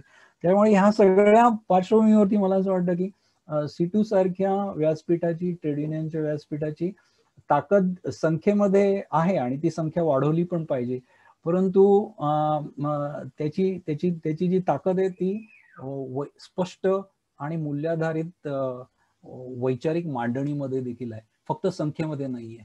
त्यामुळे आपण स्वतःला बिगर राजकीय म्हणवणाऱ्या ट्रेड युनियनिस्टची एक मधला काळ आपण बघितला की ज्यांचं आम्ही राजकारण मानत नाही, आम्ही राजकीय पक्ष मानत नाही वगैरे वगैरे. मुंबई आणि महाराष्ट्रात तर आपण बघितलं, नावं घ्यायची गरज नाही. त्याच्यामुळे C2 सारखे ज्या काही विशेषतः संपूर्ण देश ज्यांची फुटप्रिंट आहे, अशा व्यासपीठांचं खूप मोठं मला असं वाटतं की काम आहे आणि त्यांचा रोल खूप महत्वाचा आहे. संख्या वाढवणं आहे, संख्या वाढेल, परंतु ही वैचारिक मांडणी जी आहे, ज्याला एक जागतिक परिप्रेक्ष्य घेऊन इथे जे काय घडतंय ते समजून घेणं. आणि मला असं वाटतं की C2 त्या परीक्षेला नक्कीच उतरेल आणि मी त्याच्या बरोबर असेन. एवढं बोलून मी थांबवतो. धन्यवाद. आता कॉम्रेड म्हणायला काही हरकत नाही. मला वाटतं काही प्रश्न वगैरे असतील तर विचारावेत, आणि कुणाला काही मांडणी करायची असेल, थोडक्यामध्ये काही मुद्दा मांडायचा असेल विशेष, कारण आपण त्यासाठीच खास बोलवलेलं आहे. काही या विषयावर एक्सपर्ट लोक पण आपल्या ह्याच्यामध्ये उपस्थित आहेत. तर मी आवाहन करते की थोडंसं ज्यांना प्रश्न विचारायचे असतील किंवा काही बोलायचं असेल तर थोडक्यामध्ये 2 मिनिटांमध्ये बोलायला काही हरकत नाही. विशेषतः कॉम्रेड अजित अभ्यंकर जर काही मांडणी. नाही, मला एक विचारायचं होतं की 2 प्रश्न आलेले आहेत. ओके, प्रश्न घेऊ. अजित बोला. ओके. ते मला विचारायचं होतं की अमेरिका हे भारताकडे दुसरा चीन म्हणून बघते आहे, याचा अर्थ भांडवल गुंतवणूक करण्यासाठी नाही, मी म्हणजे अमेरिका कुठल्या अर्थाने असं म्हणजे? नाही म्हटलं अजित. मी जागतिक भांडवलशाही असं म्हटलं. आणि जागतिक भांडवलशाहीमध्ये फक्त अमेरिका नाही मोडत, तर जागतिक भांडवलशाहीमध्ये जे जे काही ज्या ज्या राष्ट्रांमधून भांडवल सामील होत असतं ते ते ते सगळेच त्याच्यामध्ये मोडतात. त्याच्यामुळे फक्त अमेरिका असं नाही. आणि येस, तुझ्या प्रश्नाचं उत्तर देण्याचं हे उत्तर तेच असेल की भांडवल गुंतवणूक हा एक महत्वाचा त्यांचं उद्दिष्ट आहेच आहे. भांडवल रिचवणं म्हणजे चीन आणि भारताची तुलना किंवा भारताच्या चर्चेमध्ये चीन आणण्याचं कारण हेच आहे की चीनची भांडवल रिचवण्याची क्षमता कमी होत आहे, होणार आहे. आणि राजकीय ताणतणावामुळे चीन मधून निर्गुंतवणूक होऊ शकते जागतिक भांडवलाची. आणि आता देखील जे काही कोरोनाच्या काळात गेल्या 12 महिन्यात जे काही घडलं, उदाहरणार्थ ज्याला ग्लोबल व्हॅल्यू चेन्स वगैरे असं म्हटलं जातं, अमेरिकेचं खूप मोठं दडपण बहुराष्ट्रीय कंपन्यांवरती आहे की त्यांनी चीन मधून हे काढून घ्यावं. आणि त्याच्यासाठी मग व्हिएतनाम असेल, बांगलादेश असेल किंवा भारत असेल अशा ठिकाणी त्याची पुनर्गुंतवणूक करावी. म्हणजे चीनमध्ये झालेली गुंतवणूक, चीनमधून काढून घेतलेली निर्गुंतवणूक आणि त्याची पुनर्गुंतवणूक, अशासाठी त्यांना जे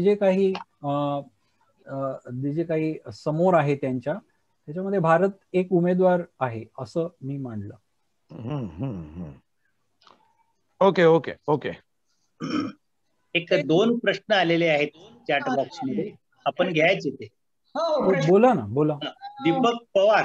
दीपक पवार यांचा एक प्रश्न आलेला आहे. कोरोना महामारीमुळे आणि लॉकडाऊनमुळे या भांडवलदार वर्गाचे प्रचंड नफे आणि उद्धंदे वाढलेले आहेत.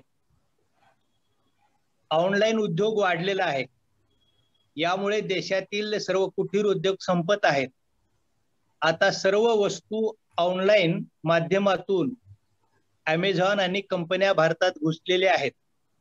यामुळे भारतातील शेती, कुटीर उद्योग तसेच फेरीवाले, असंघटित क्षेत्र संपेल का?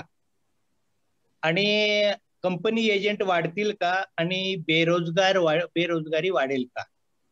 असा हा एक प्रश्न आहे. हा प्रश्न झाल्यावर मी दुसरा प्रश्न बोलतो. बर. दीपक पवारांनी खूपच काय म्हणतात त्यांच्या प्रश्न कम मांडणी त्यांनी जवळपास मांडणीच केलेली आहे, नुसता प्रश्न नाही. तर त्या मांडणीमध्ये तथ्य जरूर आहे की भारतातले छोटे उद्योग, कुटीर उद्योग, भारतामधले कॉर्पोरेट्स आणि ऑनलाईन वगैरे वगैरे तर संपणार किंवा न संपणार, मला असं वाटतं 2 गोष्टी लक्षात ठेवल्या पाहिजेत की भारतामधला आजच्या घडीला, म्हणजे मी परत कोरोना बाजूला ठेवतोय कारण गेले 12-14 महिने हे सगळ्याच अर्थाने अपवादात्मक आहेत. तर म्हणजे आकडेवारीची चर्चा करताना कोरोनाची 12 महिन्यातली आकडेवारी घेऊन ती डायसेक्ट करू नये असं माझं मत आहे. It's exceptional year.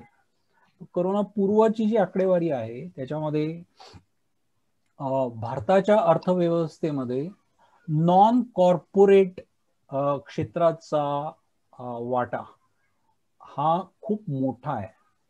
मी मुद्दामून खाजगी आणि सार्वजनिक अशी बायनरी तुमच्यासमोर मांडत नाहीये.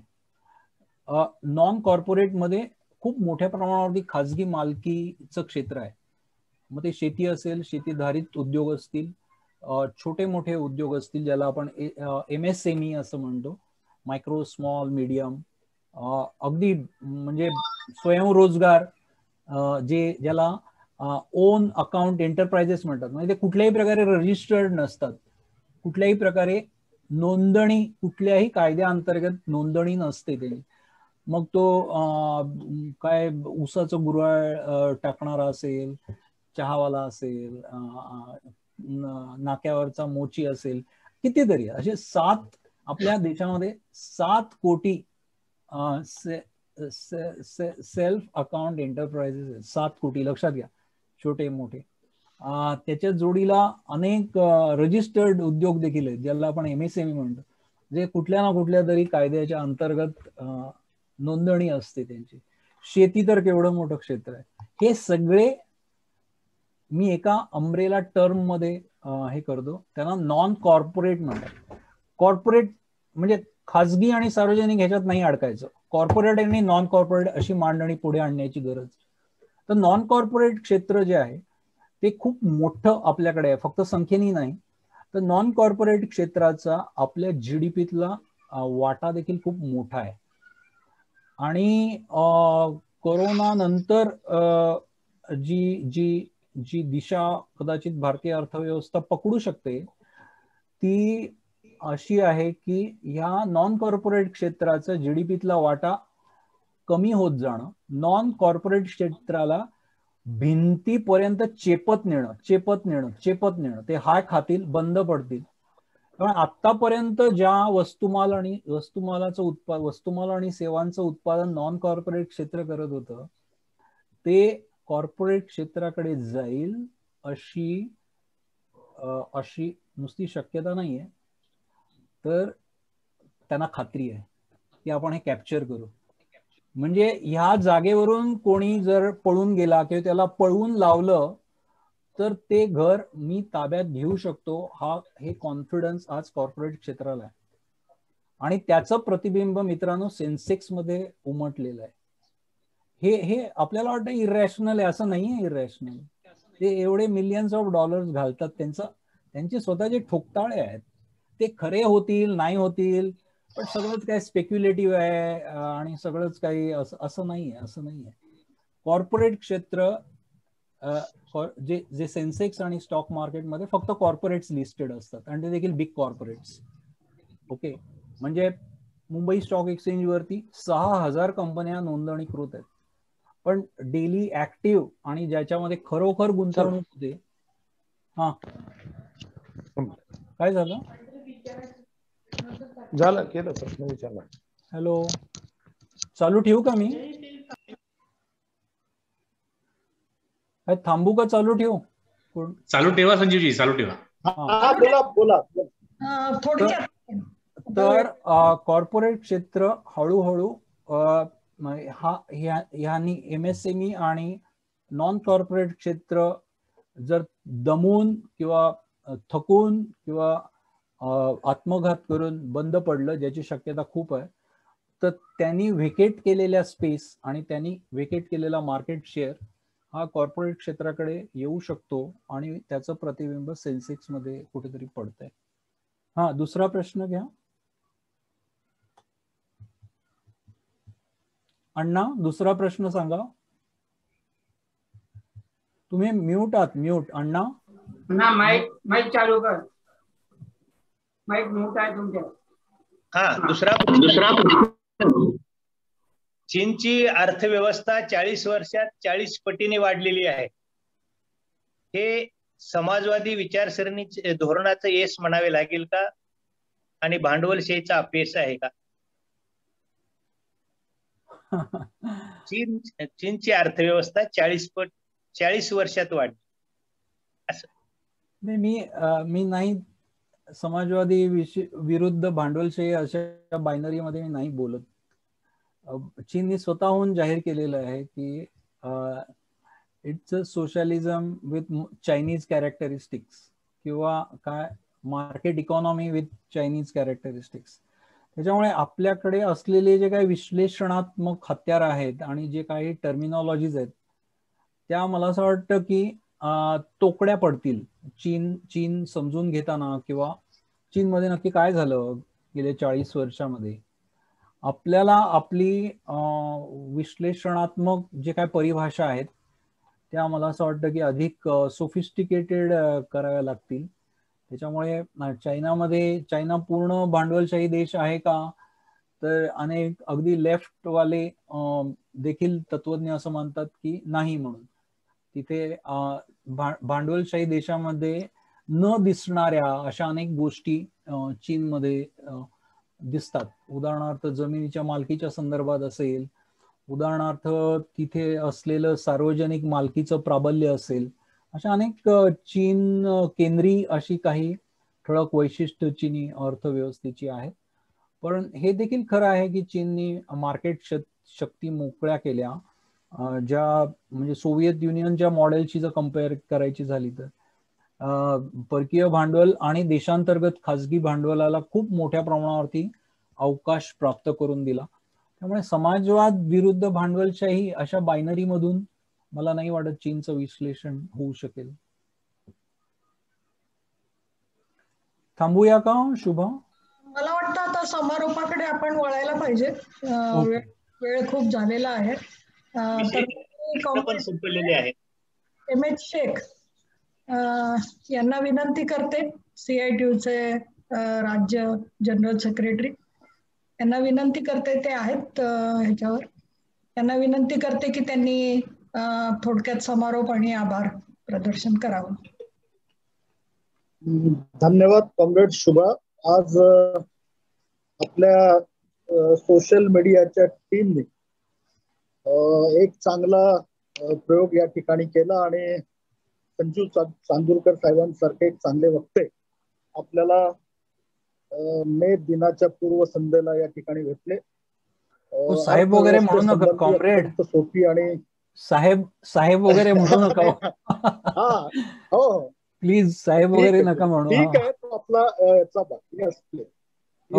खूप चांगल्या पद्धतीनं मांडणी केली आणि अगदी सोप्या भाषेमध्ये सगळ्यांना समजेल अशा भाषेमध्ये त्यांनी मांडणी केली.